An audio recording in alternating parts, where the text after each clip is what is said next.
right, everyone. How are you doing? It is 3:01 in Kitsap County. It is a beautiful 72 degrees. Hit the horn for the weather.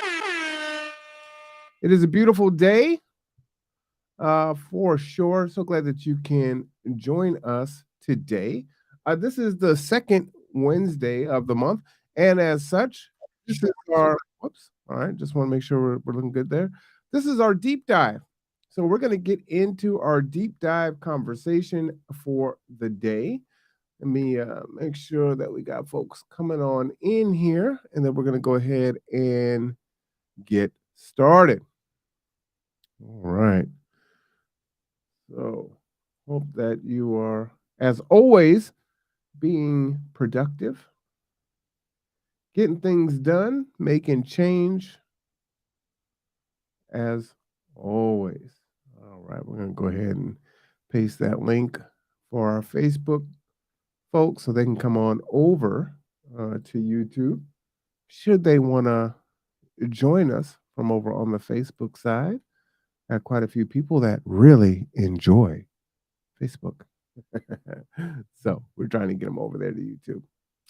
Anyhow, what we're going to do today is we're going to get into our deep dive. And what I want to go over is the point in time count for 2023. All right. So, what is the point in time count?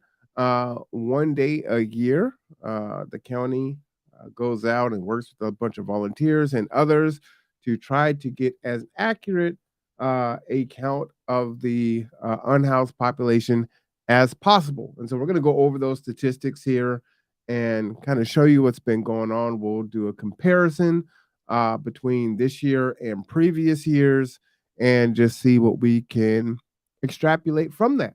All right. Let's go ahead and pull that up. I'm going to go ahead and make myself nice and small here. This is the point in time count.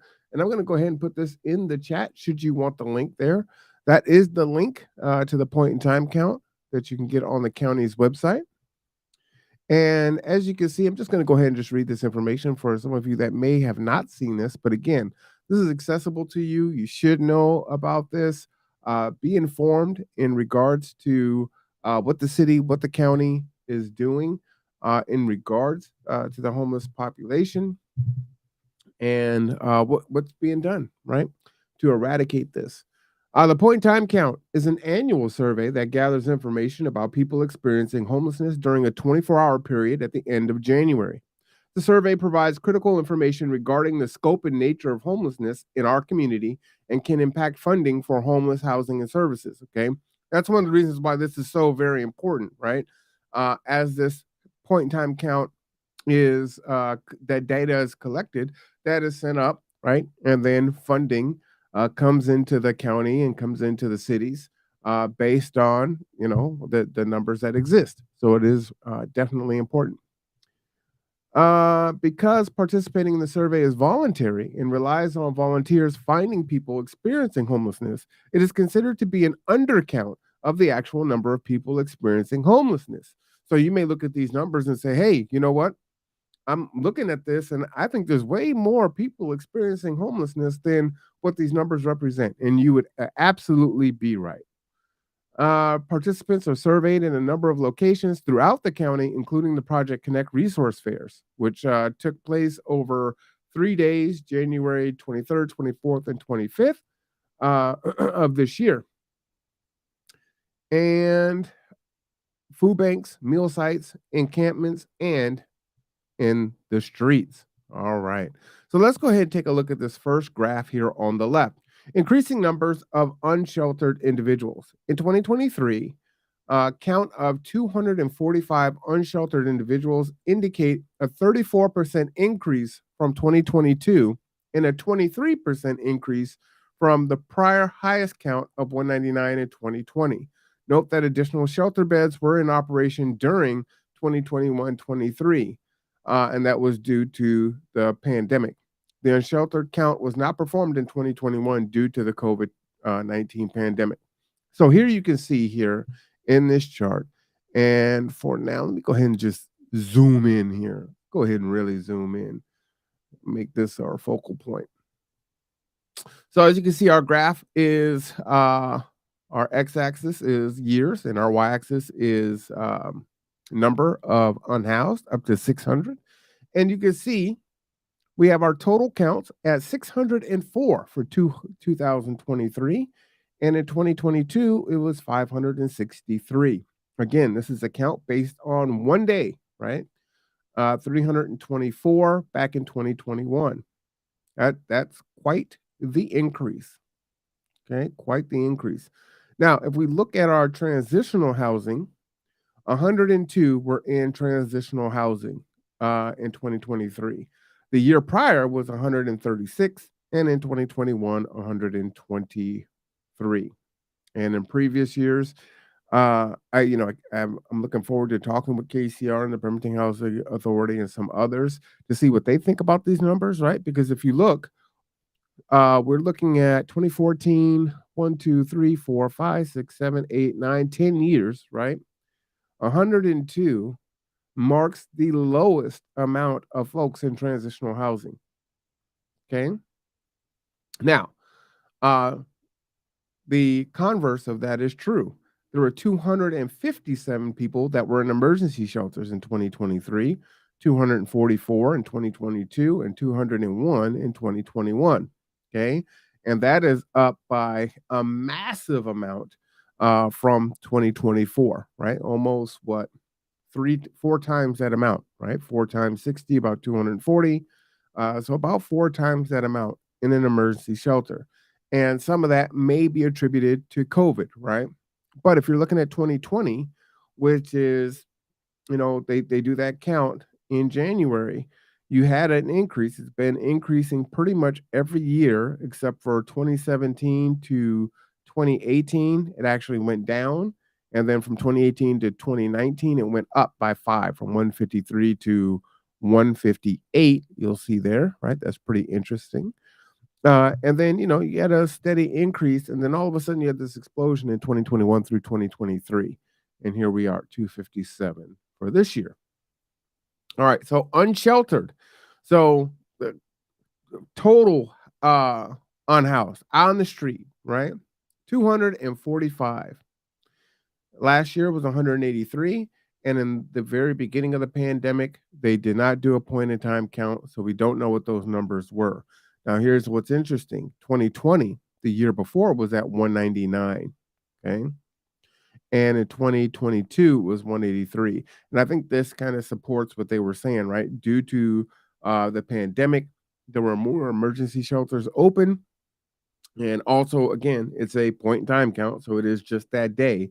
And so a lot of factors can be representative on why they were only able to count 183 people last year. Okay. But even with that, you're seeing, let's look, 77 to 106 is 29. 106 to 181 is a huge increase, right? That's almost 70, about 65. Then it dropped down here by almost 20. And then it dropped down again. And then we had an increase by about 52 or 53, 54. I'm sorry, not 54, 24. And then we had another increase by almost 26. And then they didn't count in 2021. We had a dip, and then we had a massive increase here. Okay. A massive increase. Now, unfortunately, when they do the point time count in January of 2024, these numbers are likely to be higher if there's nothing put in place between now and January, right? Because the shelter at Salvation Army has closed as of April 31st. Okay. And everyone was not transferred to another place for housing, another shelter. So that's unfortunate. Unfortunate. So now, if we look at the total sheltered, we see 359 in 2023. We see 380 in 2022, 324 in 2021, and we've kind of hit that threshold. We broke the 300 mark back in 2017, which we broke it by almost 100, right? So I don't know what was going on back in 2016, 2017, uh, which is definitely something to look at, especially when you look at the fact that the unsheltered went down in uh, 2017 here at 165, but that total sheltered number is 352 there, right? Okay. And then 308, 305, 334, 324, 380, really high, and then 357. Now, if we go again to our total count for adding everything together, we come up with 604 souls.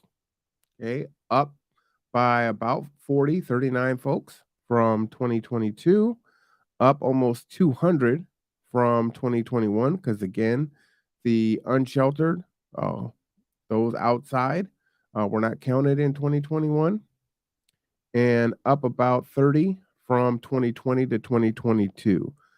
So that does seem to track quite a bit there. But as you can see, in a 10-year period, we've gone from 298 to 604 in our point in time count. So that is a we've doubled. We've doubled our unhoused being counted on one day in 10 years, in a decade. All right. So now that we've looked at that, let's go and let's look at our cities. Efforts were made to survey widely across Kitsap County where households experiencing homelessness were anticipated to be encountered. Participants experiencing unsheltered homelessness, 210 households, 245 individuals were surveyed in the following locations throughout the county. And this is always very surprising to people when they see these statistics, right? How homelessness is not just Bremerton, it's not just Port Orchard, right? But 58% were counted in Bremerton. 15% were counted in Port Orchard. A lot of people say that they get pretty surprised to hear that 15% in Silverdale, 8% in Poulsbo, and 4% in Bainbridge Island. All right. Another stat that we need to look at here. Let's see if I can move this over. My little. There we go. The last place. Oh, let me go up a little higher. Defining what is sheltered versus unsheltered. For the purposes of this survey, information is collected on sheltered in emergency shelter or transitional housing versus unsheltered homelessness. In 2023, 245 people said they were unsheltered. The majority of those who were unsheltered indicated that they lived outside in places not meant for human habitation. And so you can see the breakdown here. So for the total unsheltered, you see outdoors, on the street, in a tent, etc., 26%. 9% were in a vehicle. 5% were in an RV, in a boat, lacking amenities.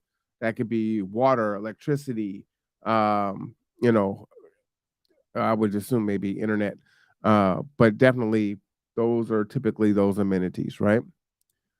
Then you had 59%, 359 people who were in an emergency shelter, 43%, and then 17% were in transitional housing. Okay.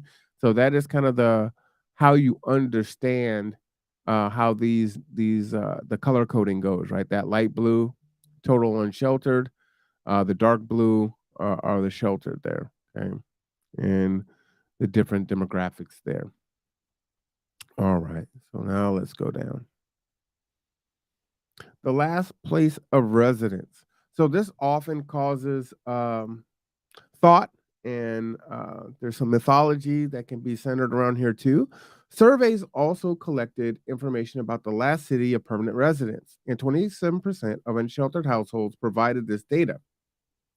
So that's something to consider too, right? Only 27% of those surveyed answered this question. 42% or 75% of those households previously had stable housing in Kitsap County. Okay. So 75% were previously stable in Kitsap County. 9% were from other counties in Washington, and 16% were from out of state. We should take a look at last year because I think this number might have increased. That seems a little high, right? And the myth that I was talking about was um, sometimes people there are some people that think that this number is actually a lot higher, right? As Washington has been is considered a, a resource rich place for people to come in and receive services, right? And that's in comparison. Obviously, there's not enough services for people. All right. So now we're going to go back over to the left side here so I can talk about this. All right. So let's take a look at the characteristics here. Okay. When asked about various personal characteristics, 142 unsheltered heads of households, 68% responded, right? The most common response from the survey participants was they experienced challenges related to mental health, followed by chronic substance abuse, use, and permanent disability and chronic health conditions. Right, 67% mental health.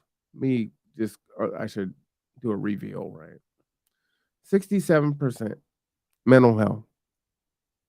That is basically 2 and 3. Got 3 people, 2 of them are gonna say mental health, was that catalyst, a characteristic that they have, right?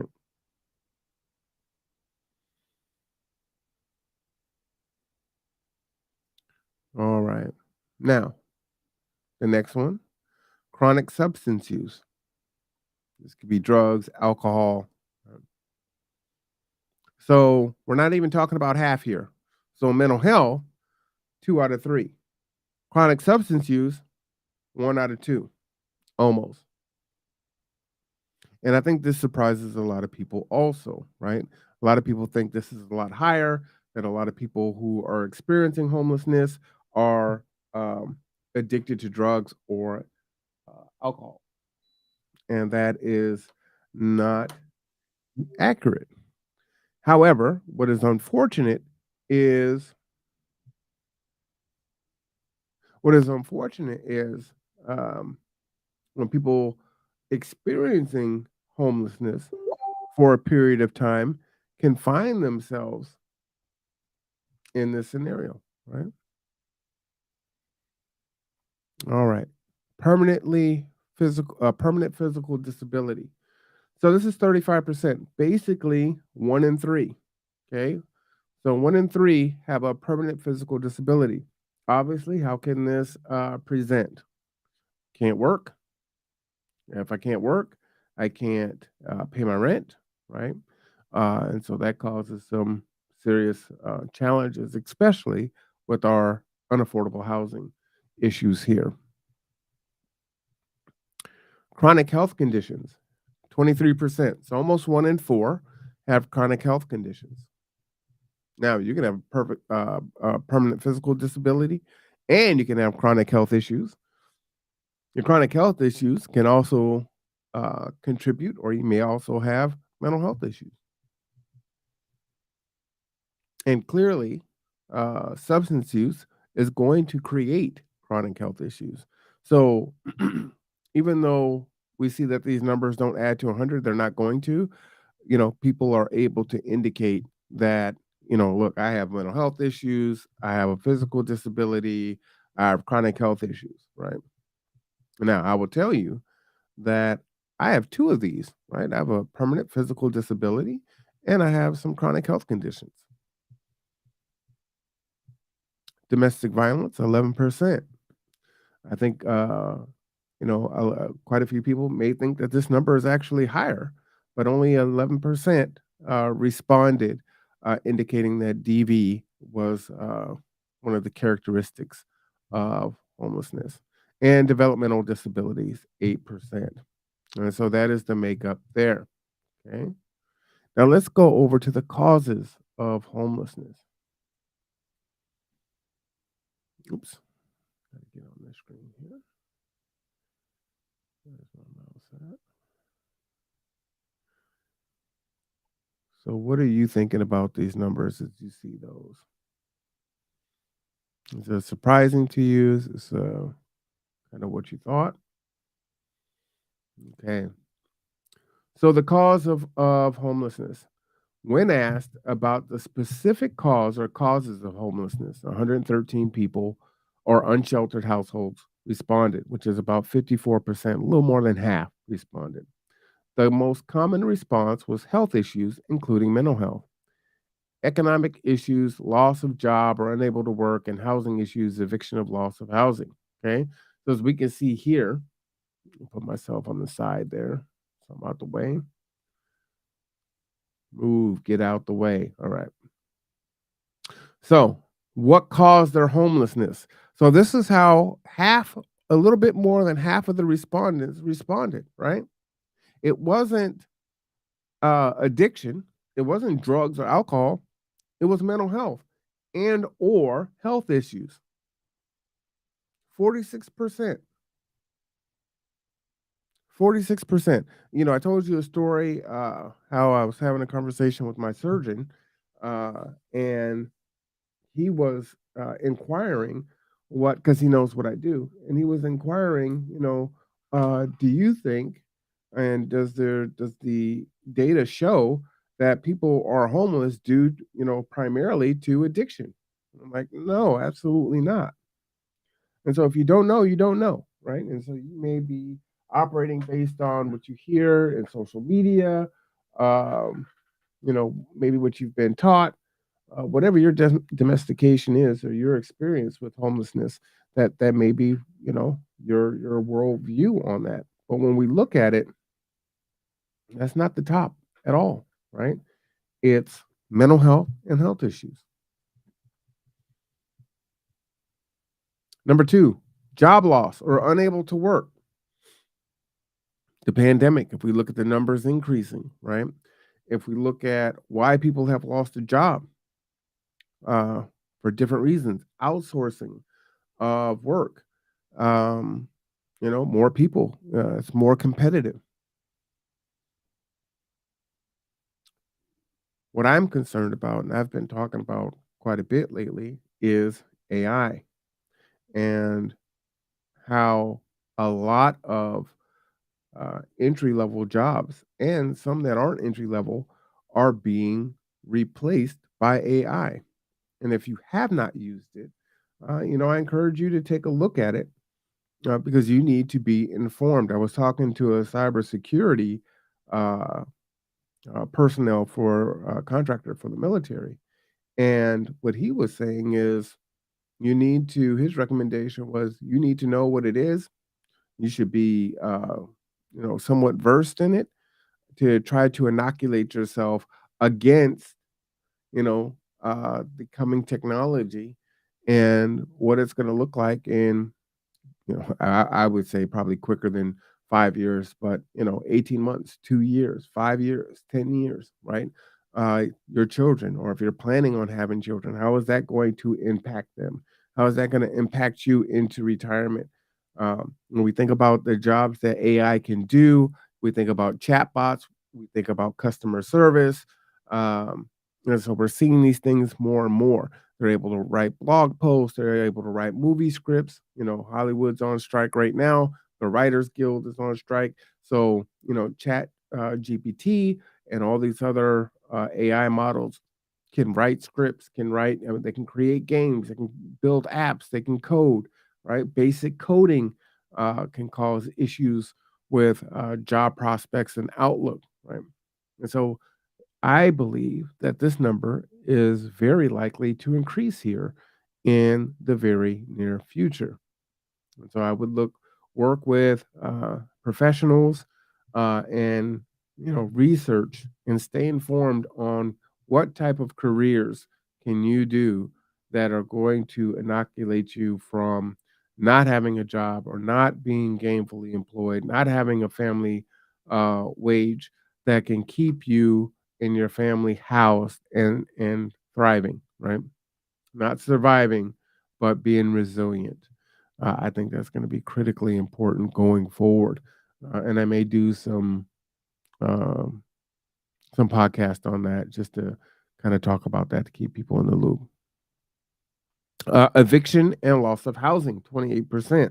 Okay. This is almost one in three, right? We're almost at 33% there.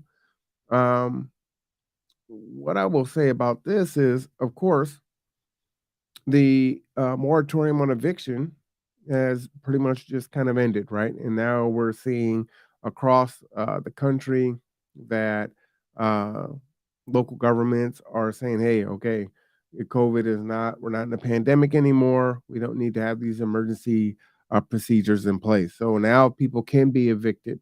Okay. And some of the things that you should be cognizant of here from the anecdotal stories that I've been getting in as a service provider are when people are trying to move uh, and they're not being evicted, just trying to move, that their payment history, because they weren't paying the rent during the pandemic, has caused them to not get housing from that particular landlord because, hey, during the COVID, you decided not to pay your rent, right?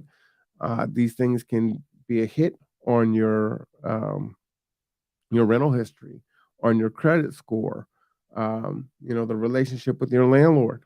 Right? They're going to want to have those conversations. So all these things can very much impact your ability to move to a new location, right? Or if that person decides to sell their property, or they don't want to rent to you anymore, or they raise the rent to a price that you can no longer afford, it can be tremendously difficult for you to move to another location, right? Tremendously hard. And if you get evicted, well, that's a black mark. So that is going to be very challenging for you to find alternative housing. Okay. A family conflict, 27%. We still have not gotten to drugs and alcohol. Okay. And again, this adds up to more than 100 because it can be multiple things, right? So you can have health issues and mental health issues. Let's say, hey, I've got a permanent disability, I've got some chronic health issues, and I'm staying with the family member, and that relationship gets fractured to the point where you got to go. You can't be here. I love you, but you can't be here. Now I'm evicted. Now I've lost my housing, right? Which would then kick in eviction and loss of housing. Or you lost your job, right? And you're unable to work, and maybe a family member takes you in, right? Because a lot of times we don't often people don't necessarily have to go from being housed to immediately being homeless, right? Many times there's steps, right? You go from being housed to maybe downsizing if you're able to do that, going to living with a friend or a family member, then going to your vehicle, then going to a shelter, then going to the street. So you could go through those steps. You can go right from being housed to straight to the street. You can skip some steps. You can bounce around. All of these different things can take place. Substance abuse, 27%. So again, almost one in three, off by 6%, right? Are saying, hey, alcohol or drugs have affected and caused my homelessness. So in that, what you would say, because this is the cause, right? So these aren't people who were became homeless because of the top five there, right? Mental health or health issues, job loss, unable to work, eviction, loss of housing, a family conflict. And then they started using drugs or alcohol, right? Or uh, abusing those substances, right? These are folks that actually the usage of drugs and alcohol caused the homelessness. So there's a big distinction there, and we really need to be cognizant of that. We're talking about on tipping points and puzzle pieces. We were talking about accountability. We're using homelessness as an example for our conversation for a different purpose, but that's really important as we have these discussions, especially if we're thinking from an empathetic standpoint on how people become homeless and how hard it is for people to reverse that.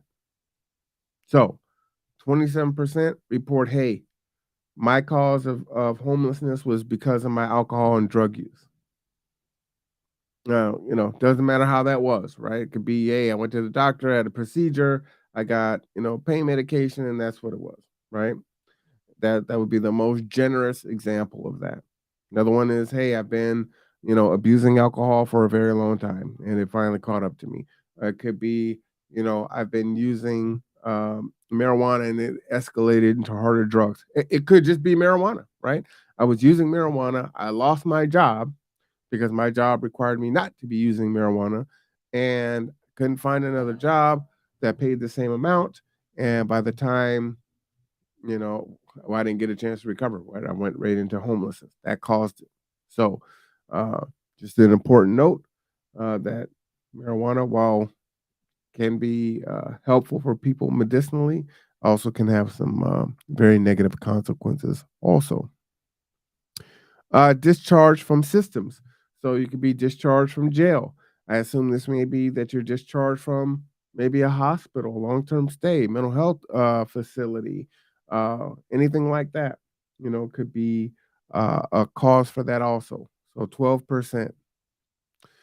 This, I'm surprised, isn't higher, right? So a lot of times people coming out of jail or prison have very little resources in regards to having jobs lined up, definitely having first class deposit, having not having something on your record that precludes you from someone renting to you, and then also not having friends and family that can take you in upon your release from being incarcerated, right? So I'm actually surprised to see that that number is so low. That is quite surprising to me.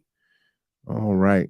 Now, if you want information on this here, and I'm going to go ahead and shrink this so we can see more of it, you can reach out to the Kitsap County Department of Human Services and the Housing Division.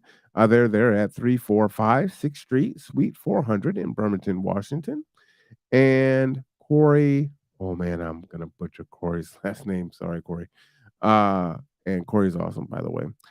Corey Derenberger, Division Specialist at 360-337-7287 or see DERENBU at kitsap.gov. Also, again, I'm going to go ahead and put the information for the point in time count, which is kcowa.us/Kitsap hyphen pit, which is point in time. All right, so let me put that in the chat for you also, in case you want to access that information. It is there for you. All right, so that is the point in time count. I wanted to go over that for our deep dive. Uh, as you know, G2 Housing is advocating for bathrooms for the unhoused down on ML King. We believe that uh, every single person should have their basic needs met, and should, this is a humanity thing, but folks should be able to use and have access to the bathroom. Okay. So we find that to be critically important. And I say I have a really bad, I got one bar. My internet is horrible today. I see.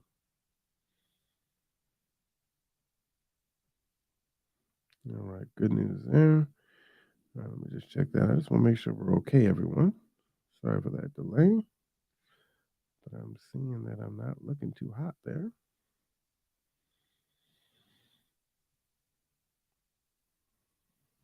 But again, it's tremendously important in regards to what are we looking at currently, and how is this going to impact us right now?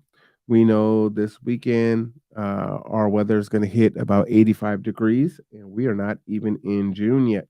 Okay. We are projected to have quite a hot summer this year, and that causes a lot of concern for people that are unhoused uh, in regards to, heat stroke, heat exhaustion. Those things can be dangerous and definitely deadly. We just came through ice storms and a really harsh winter, and there's no point in making a comparison on what's worse. They're both bad, but We need to plan now and get ourselves ready for inevitably the next winter season that's coming up. And it is coming, right? It's May 10th. It's going to start getting cold here around October 15th.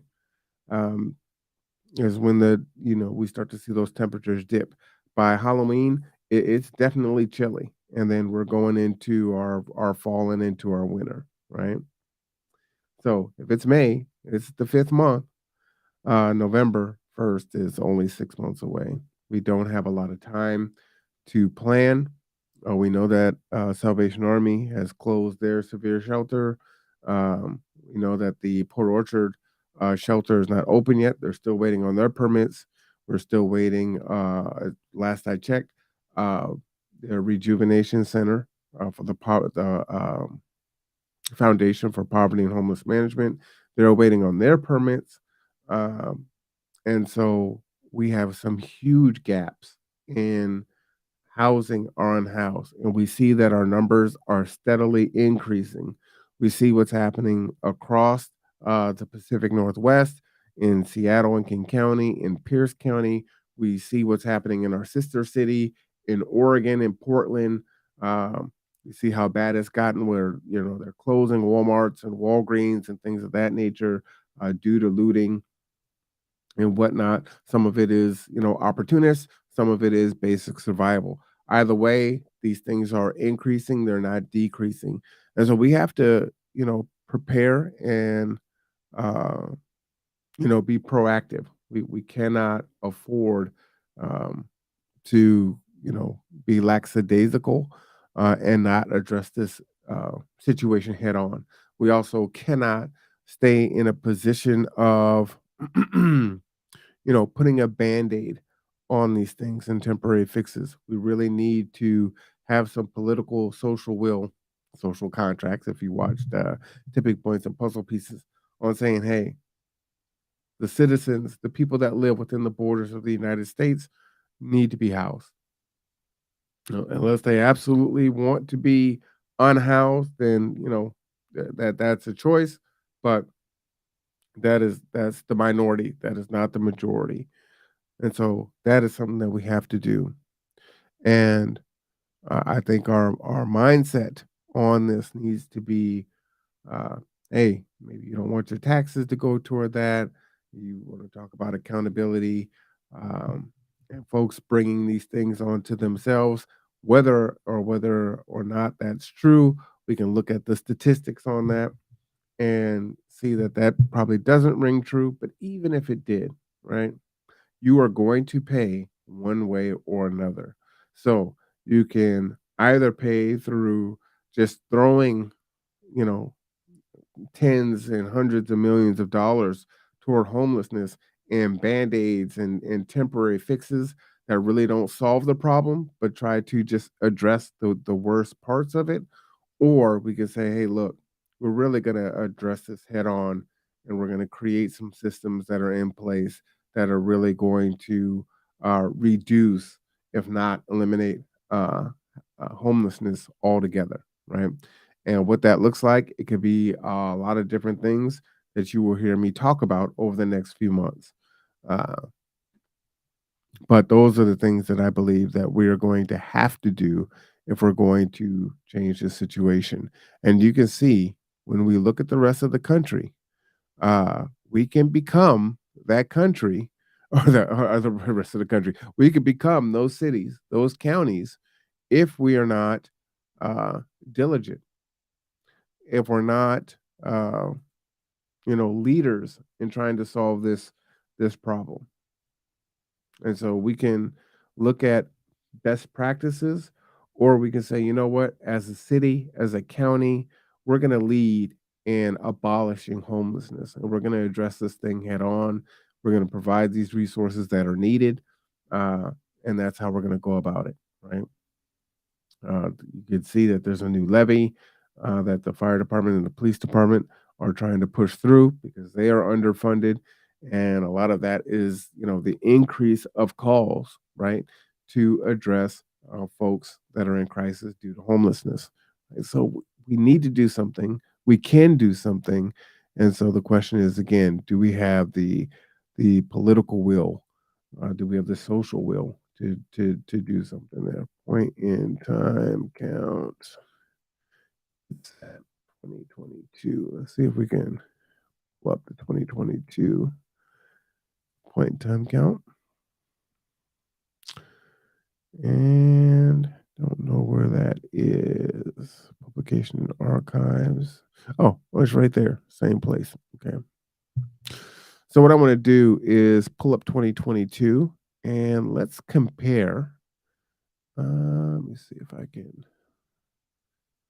split the screen here and put two together. If I can, I will do that. Let's see. Share my screen. So, like, what are you doing? Well, I'm trying to make this work for y'all. All right, let's take a look here.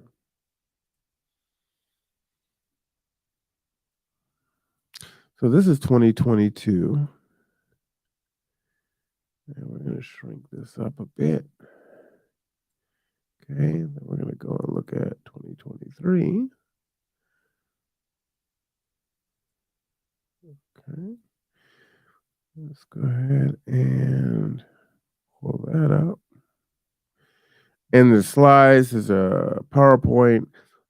Definitely, I'll keep mentioning it when the weather does turn and the severe weather shelters open. We will definitely need volunteers to volunteer to manage or staff the uh, severe weather shelters. So, if that's something that you didn't do last year, I would definitely implore you to consider doing it this year, just because that need is great. And if there are not enough people to uh, staff a site, then it cannot open. Okay.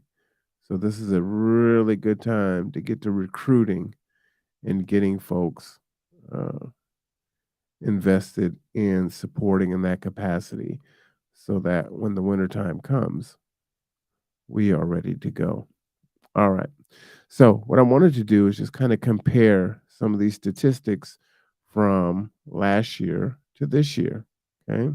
Now, we already got the numbers because they've shared those for us. But let's take a look at on the left is 2022, on the right, see, on the left is 2022, on the right is 2023. So, in that point in time count, 58% was in Bremerton for 2023. But last year, in 2022, it was 43%. Port Orchard was 23%. It went down quite a bit. Silverdale went up by 4%. Paulsbo went down by 6%, and Bainbridge Island went down by 5%. Now, again, this may not say anything because this is a point in time count. Could just be, hey, on that day, this is the people that they were able to count, right? Or this could say something else also. With the 58% versus 43 for Bremerton, I would say there's probably some other things going on there because that number is so great. Okay. Again, let's take a look and see how people reported in 2022. They asked 113 people who were unsheltered, 71% responded, versus this 2023, where 142 people responded, which was 68%. So very close, right? Uh, Almost the same. And you can see mental health was the top one, 57% last year, 67% this year. The second one was chronic substance use, 35% last year, up by 10% this year, uh, 35 to 45. And, again, this could be for a number of different factors. One I would assume is, it is tremendously hard to be unhoused. All right. I'm not sure who that is. Okay. Permanent physical disability, 33% and 35%. So that increased by 2%. Chronic health conditions, 27%, actually went down to 23%, so down 4%. Developmental disabilities went from 12% to to 11, so about the same. And then domestic violence went up from 4% to 8%. Again, we can see over this last year a lot of uh, just craziness going on in the world in the United States. So that one is not surprising for domestic violence. Okay. All right. And now let's go and take a look at the causes of homelessness from 2022 to 20. Whoops. Get back to where you were there. 2023. I just want the slider. There we go. Oh, and again, just taking a look above, the last place of residence in 2022, 80% were in Kitsap County. That went down by 5% to 75 for this year. Other counties, it dropped from 13 to 9% from 2022 to 2023. And then out of state, more than doubled from 7% to 16%. So again, those numbers were pretty low last year in the point in time count, but they more than doubled this year. So again, what does that say?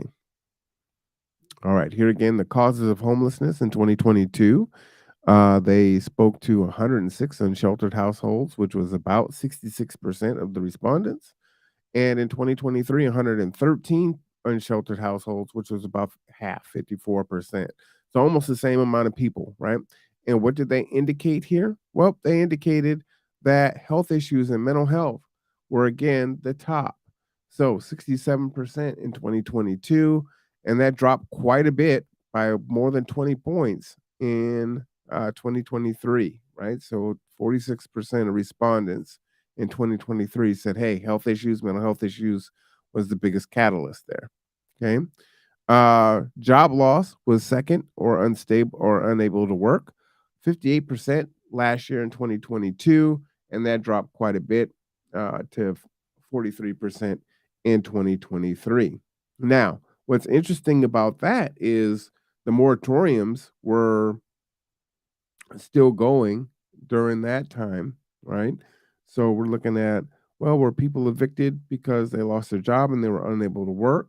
Like, how did that impact them? It actually dropped from last year to this year, which is surprising. Now, people that were evicted in 2022 was 40%, and this year the evictions or loss of housing was 28%, a 12% drop. Again, that's pretty surprising to me.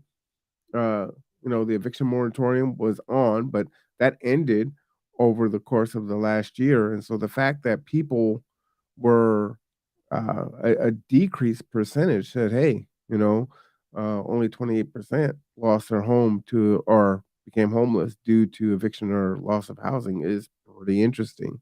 Okay.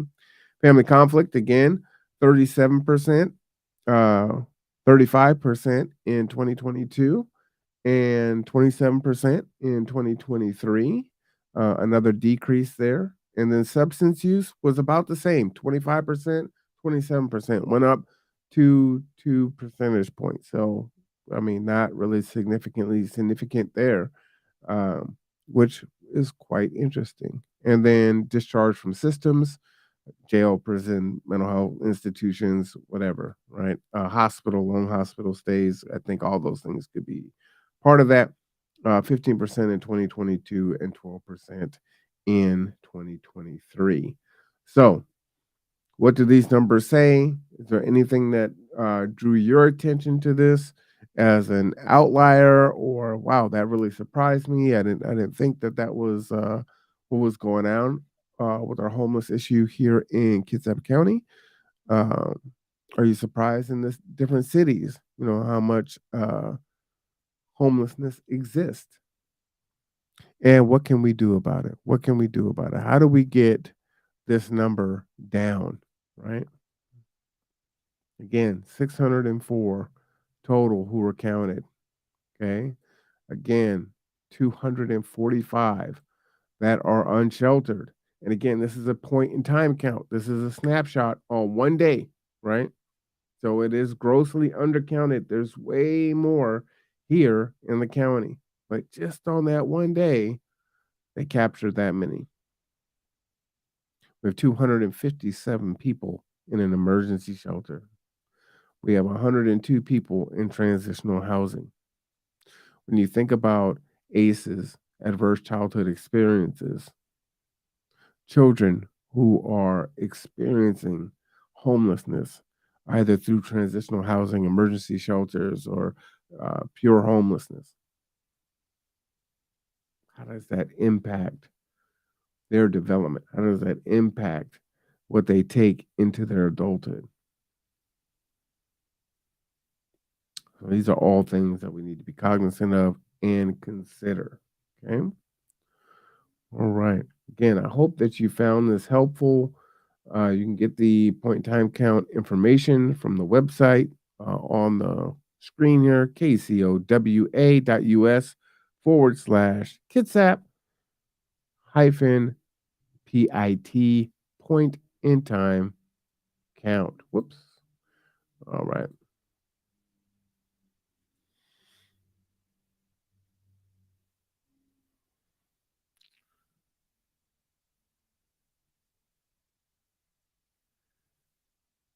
That is nice. So that was our deep dive for today. I hope that you found that informative. Like I said, we're going to be back at about 5 p.m. for City Council. It is study session day. So I hope that you will tune in and join us for that. Next week will be the Kids Up Housing and Homeless Coalition meeting at 2 p.m. So do tune into that because that is always tremendously informative. I don't know what's on the docket to talk about next week, but it's always good stuff and very informative. And we will be broadcasting that here on the conduit. So for all the folks that are not here today that are normally here. We miss our normal co-host there with the Birmingham Housing Authority and KCR. They shall return once they are back. But when they're not here, what you know is they're busy doing the work, which is awesome. So anyhow, I'm Marwan Cameron. This is the Conduit. We'll see you guys in about an hour.